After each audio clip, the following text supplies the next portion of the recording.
Alright, hello everyone.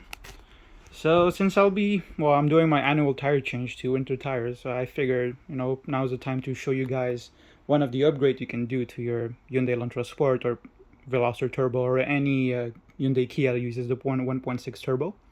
So what I'm talking here is the big brake kit. So what you see here is essentially the caliper from a Cadillac CTS-V, the Brembo caliper. It's a 4-pot on Evo 10 rotors and Evo 10 pads. So basically, there's a couple companies here that can sell you the kit like fully done. For example, I think KDM Tuner has it, Blood Type Racing has it as well, or you can just piece it together yourself. So everything you see here, I basically got from Amazon, from the caliper to rotor to the spacers, everything. So here the caliper, it comes in an AC Delco box from Amazon, quite cheap, and basically comes silver with a V logo. I just painted it red and put Brembo branding on it and just clear coat all over it. Rotor, like I said, is from Evo 10, and same for the pads. What I'm running here is a 20mm spacer here, and the reason why I'm using this is to fit my OEM wheels over the big calipers, otherwise they would touch.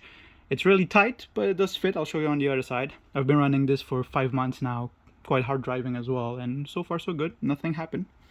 Something you can see by the back behind the rotor, there is a tiny spacer of a couple millimeters, I think 2mm, I don't remember, but you can see it on the description. I'll put it there.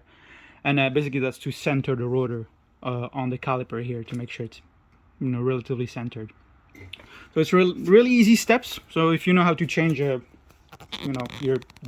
pads and rotors, you'll be able to do this. And what I do is I'll link the thread on it's a Veloster Turbo forum that shows you the steps, quite easy. This is what I followed and it works quite well. On the other side, you can see how tight it is. We're talking a couple millimeters at best here, but it does work. It doesn't touch, and that's perfectly what I needed. I didn't want to go too much of a spacer, because otherwise, I don't know if you can see, it's already quite flush. Actually, it goes a tiny bit over the fender line, but that's fine. What I did is I got some camber bolts and I dialed in 0.2 of a degree to make it fit. And it doesn't rub. I've been running them for a couple months now. It's all good. 20mm at the back, no camber there. It fits. It doesn't rub, so it's all good. Obviously, I'm not on any lowering spring or anything, so if you're on one of those, you might have to look and be careful about that. Otherwise, yeah, so it works well. Maybe just a word of warning here, and what I'll do is, like I said, is I'll post the thread, and I'll show you actually I'll post the thread where you can follow. Just be careful here, don't use the bolt size they tell you at the back.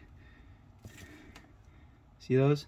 Don't use the one they tell you, because they're using some imperial sizes, while Cadillac and GM uses metric. So what you need is the metric size in 10.9 grade, which is equivalent of grade 8 in imperial.